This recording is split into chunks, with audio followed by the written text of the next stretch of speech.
There is just something appealing about an English cottage-style garden. This popular aesthetic is both romantic and charming, with its abundance of brightly colored flowers, bold textures, and its free-flowing, carefree look.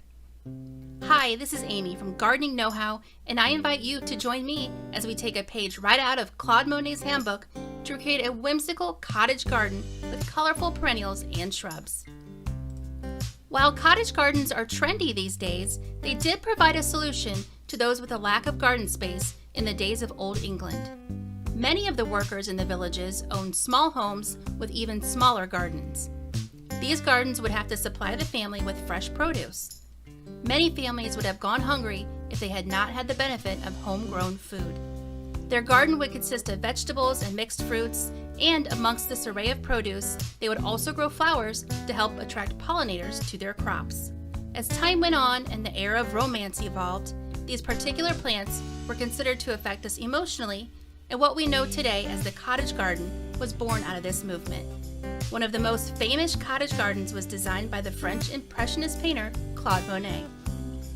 The informal design of a cottage garden lends itself well to both large gardens and small spaces. Don't be afraid to add plants close together or intermix shrubs with perennials. Plus, the closer you plant, the less of a chance that weeds have a chance to germinate and grow.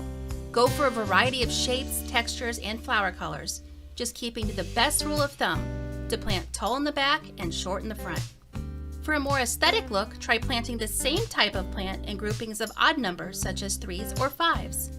Hardscaping elements may also be added to a cottage garden. This type of garden is often walled off by a fence or attractive stone wall.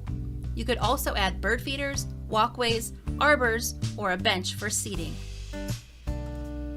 The most important part in planting a cottage garden is, of course, the plants. You will need to select plants that accommodate the garden's light conditions, soil type, and moisture levels. The plants are generally grouped closely together, so it is best to choose plants that will work together in unison. Flowers, without a doubt, are the most known feature of cottage gardens, and perennial plants are featured most prominently. Let's take a look at some of the most popular options. Starting in the back of the border, these tall perennials provide a nice backdrop for their shorter growing neighbors. Foxglove, delphinium, hollyhock, tall bearded iris, baptisia, or add vertical interest with a sweet pea vine. One step down are those perennials usually growing 18 to 36 inches tall. Bee balm, lupins, peony, lavender, black-eyed Susan, butterfly weed, yarrow, the purple coneflower, Shasta daisies, garden phlox, and daylily. To edge the border, these low growers are all good choices: dianthus, catmint, and campanula. While perennial plants are most common, some annuals grown from seed and some fall planted bulbs can also be a part of the design. Zinnias are bright and colorful, make terrific cut flowers, and easy to grow from seed. Check out our video on how easy it really is to grow zinnias from seed. Other flowers include cosmos, daffodil, the large globe allium, tulips, and for a true cottage garden, grow produce or herbs amongst all of the flowers, using whatever space is available to you. If you have a bit more space to work with, there are a few traditional shrubs to use in a cottage garden.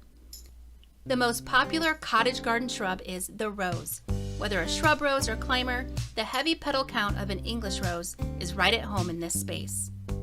Hydrangeas come in many different shapes, colors, and varieties, making them a good choice as well.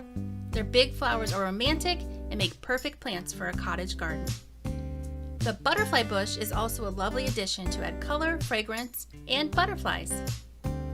Climbing vines such as clematis, wisteria, or sweet peas will add bloom power and vertical interest. Whether you have a small space or just do not have the time to care for this type of garden, then a container garden will allow you to capture the essence of this look without a lot of fuss. Use a variety of pots that will offer bloom succession from spring to fall. Select one cottage garden plant to play the center role in each container and fill in with smaller plants. Do not be afraid to pack the plants in tight, as you need a tight mix of color and texture to get that cottage garden look. Now you have the know-how to grow a classic, charming cottage garden right outside your back door. For more information on the plants I discussed today, please visit us at gardeningknowhow.com and subscribe to our free weekly email newsletter with the link below. Thanks for watching and happy gardening!